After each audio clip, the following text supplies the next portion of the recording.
Hello guys, hope you're all doing fantastic as always. My name is TK and welcome to the Duelyst. Now I must say this may be my new favourite game. I was just running through the Steam store and I seemed to come across this game and it said it was free to play, so I thought why the hell not try it out. Now this seems to be to me like a collectible card game in the same vein as Hearthstone. However, it is also based around a strategy game. You place your minions onto a board, you can move and attack, etc. You also have spells. And yeah, but I thought I'd just do a little brief video of this game because I'm absolutely loving it so far. So what I'm going to do to start off with is just going to play. And we're going to head into, firstly, the practice mode, just so I can show you some gameplay itself. Now, practice mode, obviously, we're going to play against a bot character, but later on I may actually put in an online multiplayer game. But I just want to play this first game against a bot to try and explain some of the gameplay aspects as we go along. Now, the class I'm going to play is the Magma aspects, because this seems to be my favourite class up to now. We are only using starter decks for now. I've not created any custom decks. I'm still learning that really, so we're just going to carry on with starter decks for now. So we're playing as the Magma aspect, shall I say, and I think we'll challenge off against the Lionar Kingdoms. Lionar versus Magmar. So as you can see, it's very much like Hearthstone. Now you have cards within a deck, and your first port of call you can do, you can actually switch out cards you would not like to start with. But these are all very low cost cards to start with, so I think we're going to go with this. We've got some spell cards and we've also got a minion, so that's good. It's only 3 costs, we can use that pretty much straight away, hopefully. Also, if you start on the right hand side of the board, that enlists you to have an extra mana crystal. So the player to the left goes first, the player to the right goes second, and also has that extra mana crystal. Now you can also, the character to our left, the character we're facing off against, actually replaced a card. Now you can replace 1 card per turn if you're that way inclined. These 3 orbs you can see on the board are mana springs. If you get onto one of these towers, you actually gain +1 mana for that turn, so it's always good to head for that. So we're going to head on over to this first mana crystal, see if we can catch it before the enemy hero does.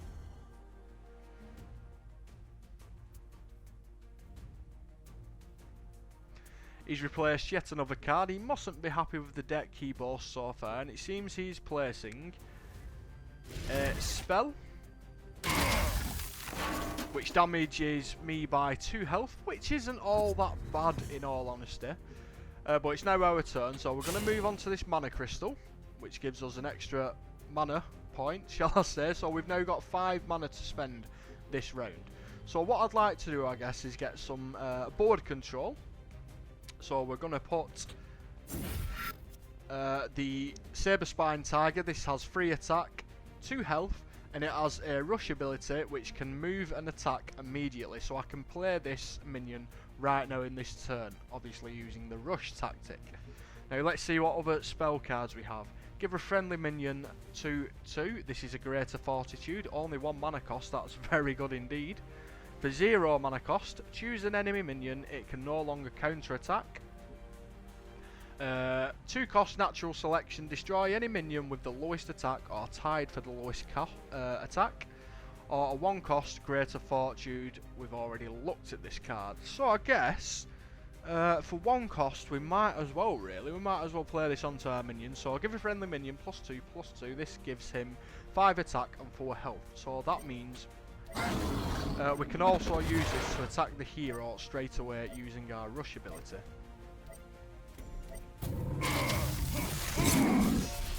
However, as you can tell,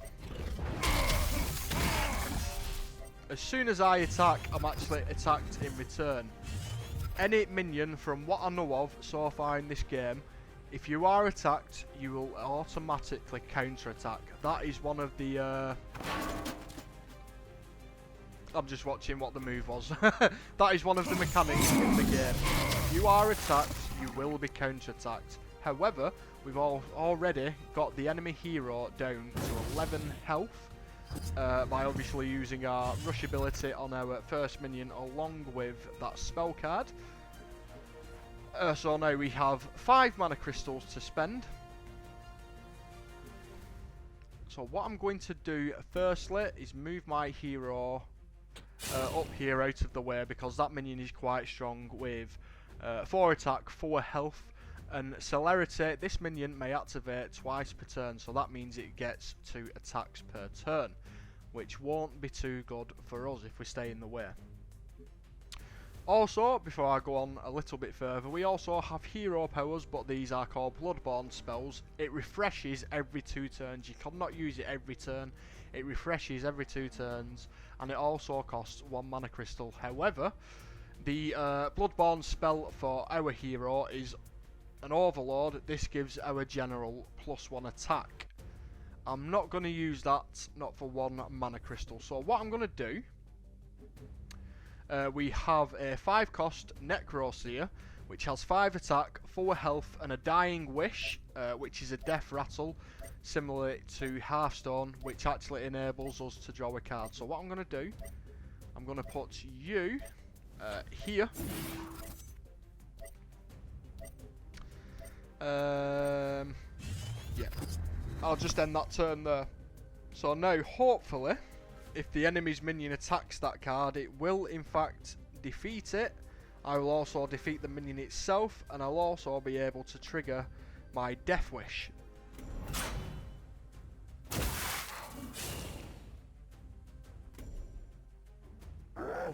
That's fine, give me that card, I will take that card greatly. However, he's now moved on to a mana crystal, giving him an extra mana crystal this turn.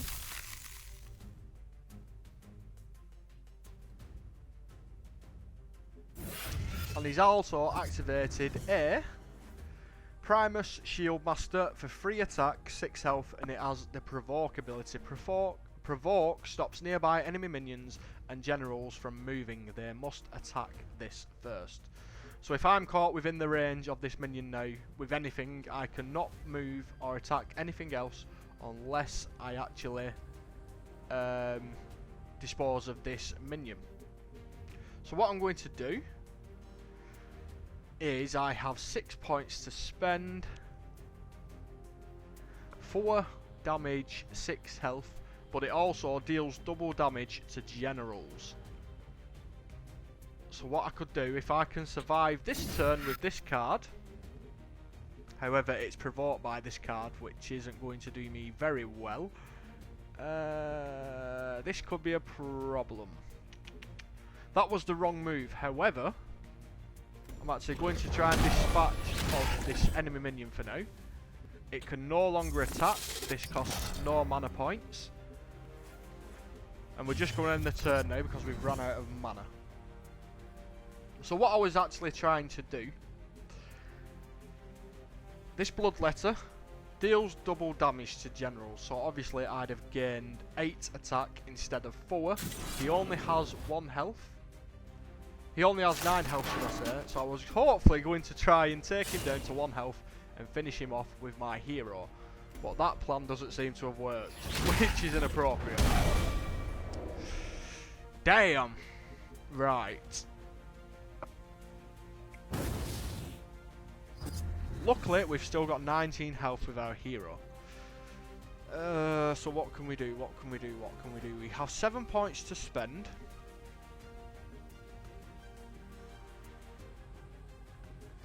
I'm going to put this minion here for 5 cost. I'm also going to use this spell card and give this minion +2/+2.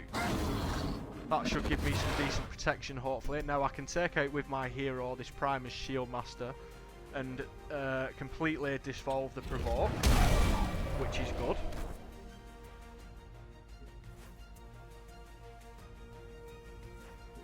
And I'm just going to end that turn there, I think.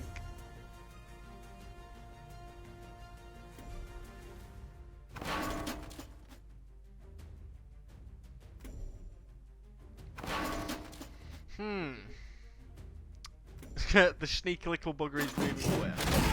So this character also has Provoke, and it also has Zeal, which gains a bonus effect when in range of its hero.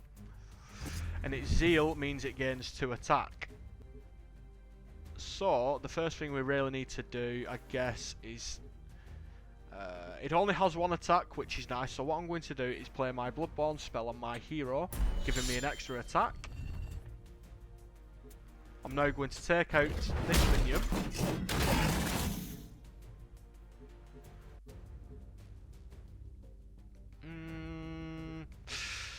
And then I think, honestly, I'm just going to move down the board and try and attack the hero.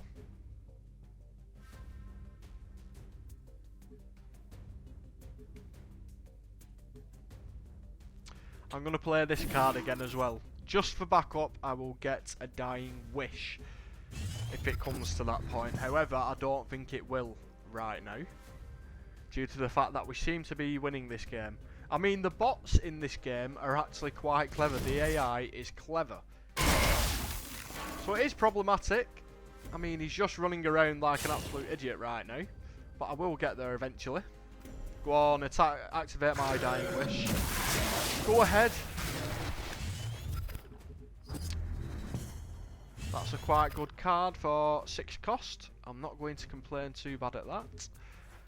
Oh, it's a shame we don't have any spell cards to buff our attack on this minion, because I'd be able to take him out in one last turn. Drat.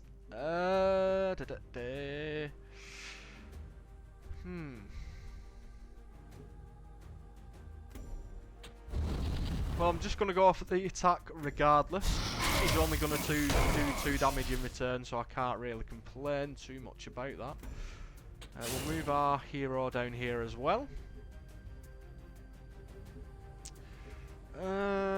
3 cost or a 6 cost. Well, we can afford the 6 cost, so I'm actually going to play you here. Now it's pretty much checkpoint. Checkmate should I say, in chess terms. It's going to be really difficult for this hero to get away now.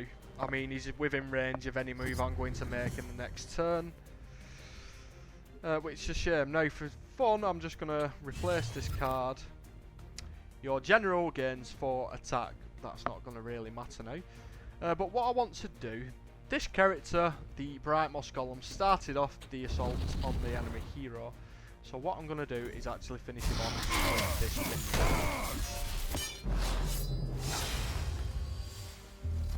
Victory. And now we've grown to level 4, which is good. I'm not too sure if I'll get some extra cards for this. I will indeed. This gives us a 3 cost Primordial Gazer. That is a minion with 2 attack, 2 health, and an opening gambit of give a nearby friendly minion +2/+2. Jesus Christ, for 3 cost, that is a very good card. That is a very good card indeed. Now, just to finish this video off, I know I said I'd go into the actual online multiplayer, but I don't really think I'm going to do myself justice just yet doing that. So I'll get a bit more practice, and if you'd like to see more of this game, then I'll make sure to do that in another video. But what I'm going to do to finish off this video is I'm going to head over to the Spirit Orbs, in which we have 2. Now, Spirit Orbs are your card packs in relation to this game. So we're going to head into here. Now I think we just drag it in. Pretty similar to Hearthstone. It looks cool, you've got to admit it's cool. I'm guessing the blue crystal is a rare card, so I'm going to do this. We have a 4 cost Ancestral Divination. This is a spell card. Draw a card for each friendly minion on the battlefield. Holy hell, that's quite good for 4 cost. But this belongs to the Songhai Empire class. A 0 cost Beam Shock, another spell card. Stun an enemy minion or general. That just disables it for that turn. A 5 cost Starfire Scarab, another minion. 4 attack, 6 health with Blast. Now Blast attacks all enemy minions and generals in one straight line. So for 5 cost, for the attack and health that it has, plus that ability, that seems pretty damn worth it.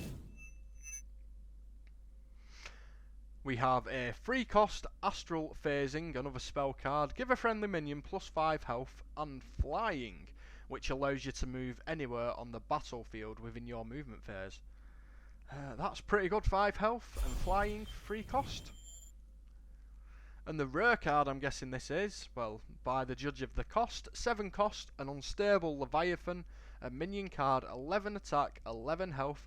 At the start of your turn, deal 4 damage to a random minion or general. So obviously playing this at 7 cost with that attack and health, the ability it boasts when you spawn it in could actually in fact be detrimental to your own minions or generals. So you are unstable indeed, my dear friend.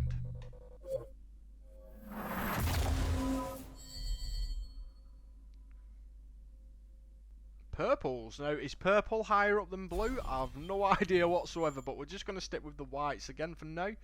Another beam shot. We've just unlocked that, which is quite disappointing. I'd have liked a different card entirely.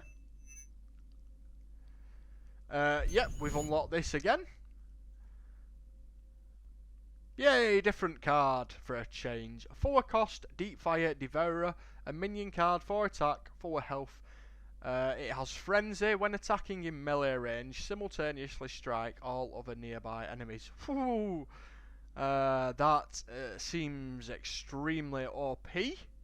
And it also has an opening gambit of destroy friendly minions around it and gain +2/+2 for each minion. Very late game, then I imagine that could be a very nice card if you're all clustered up. That could actually be very OP indeed, that card. We have a 4 cost Chassis of Mechazor. This is a mech card, 5 attack, 4 health, and an opening gambit. Progresses Mechazor build by 20%. I've no clue what a Mechazor is, but it sounds pretty interesting. It cannot be targeted by any spells either. Pretty nice. And to finish off, we have a 4 cost spell, Mind Steal. Steal a random minion from your opponent's deck and summon it. Not too bad, I guess, and that also is played in the hero deck we've just played ourselves, the Magmar Aspects. Not too bad, I guess.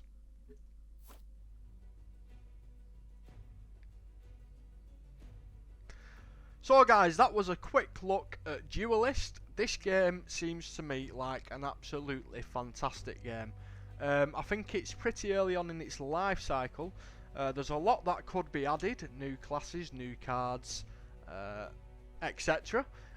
It's also free to play, so in that sense, if you like these kind of games, I'd definitely give it a go. It's free to play, you're not going to lose anything by giving it a go, and it seems pretty easy to actually earn the coins to actually buy spirit orbs. I was going to say card packs then, but we'll call it its correct terminology. But as I was saying, you can actually seem to build up coins pretty fast, so it's not going to be like you're going to be paying that much out in case you want to buy some card decks. I think you'll be able to earn enough coins to actually buy them relatively quick, so I don't think you're going to struggle there. But as I said, it's free to play. The soundtrack's cool, the graphics are cool, the gameplay is absolutely brilliant. It's got a tactical value as well as the actual CCG aspects of it, obviously with the board itself and the movement, etc. But yeah, I'd definitely give it a go, guys, if it's your kind of game. But other than that, I hope you enjoyed this video regardless. Don't forget to leave a like, it helps out tremendously. Don't forget to leave a comment, I love hearing from you guys. Comment on this video itself or anything in general, I just like keeping in touch with you all. Also, if you're new to the channel, don't forget to hit that subscribe button, there's always new content over on the channel itself. But other than that, guys, I'd just like to say I hope you're doing fantastic as always, and until the next time, I bid you farewell. See you later, guys.